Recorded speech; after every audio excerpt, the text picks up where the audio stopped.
ইরানের বিরুদ্ধে 12 মুসলিম দেশের একজোট। রিয়াদ বৈঠকে চরম হুঁশিয়ারি। শেষ হচ্ছে কি সৌদির সাথে বন্ধুত্ব? আসসালামু আলাইকুম। মধ্যপ্রাচ্যের রাজনীতিতে এক অভাবনীয় এবং নাটকীয় মোড়। দীর্ঘ কয়েক বছরের বন্ধুত্বের সম্পর্ক কি তবে এক নিমেষেই ধুলোয় মিশে যাচ্ছে? রিয়াদে অনুষ্ঠিত আরব ও মুসলিম দেশগুলোর জরুরি বৈঠক থেকে ইরানের বিরুদ্ধে যে কঠোর বার্তা দেওয়া হয়েছে তা বিশ্ব রাজনীতিতে তোলপাড় সৃষ্টি করেছে। সৌদি আরব সহ 12টি দেশ এখন ইরানের উপর কতটা ক্ষুব্ধ? কেন তারা নিজেদের রক্ষার জন্য পাল্টা আঘাতের অধিকার বা আর্টিকেল 51 ব্যবহারের ঘোষণা দিল? ইরানের নতুন নেতৃত্বের রহস্যময় আচরণ কি মধ্যপ্রাচ্যকে এক মহাযুদ্ধের দিকে ঠেলে দিচ্ছে? ভেতরের সব চাঞ্চল্যকর তথ্য নিয়ে আমাদের আজকের বিশেষ প্রতিবেদন। বুধবার সৌদি আরবের রাজধানী রিয়াদে কাতার, তুরস্ক, পাকিস্তান, মিশর এবং জর্ডান সহ 12টি দেশের পররাষ্ট্রমন্ত্রীরা এক রুদ্ধদ্বার বৈঠকে বসেন। বৈঠকের মূল সুর ছিল ইরানের সাম্প্রতিক ড্রোন ও ক্ষেপণাস্ত্র হামলার তীব্র নিন্দা।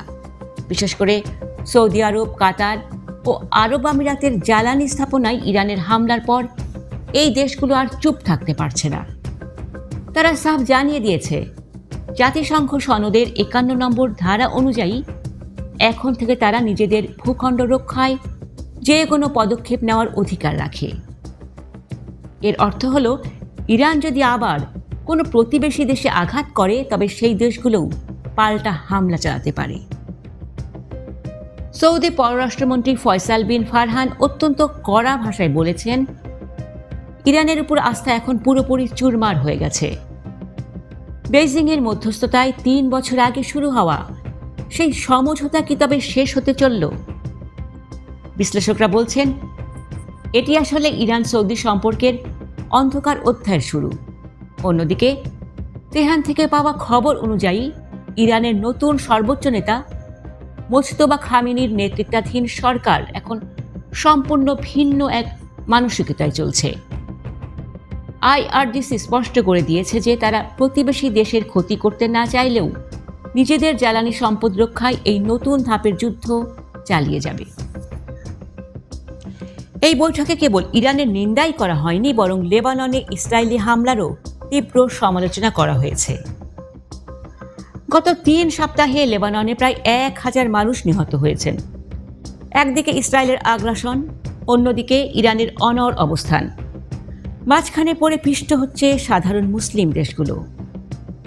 সৌদি পররাষ্ট্রমন্ত্রী হুঁশিয়ারি দিয়ে বলেছেন, তাদের সামর্থ্য অনেক, কিন্তু ইরান সেই সামর্থ্য দেখার অপেক্ষায় আছে কিনা তা নিয়ে তিনি সন্দিহান।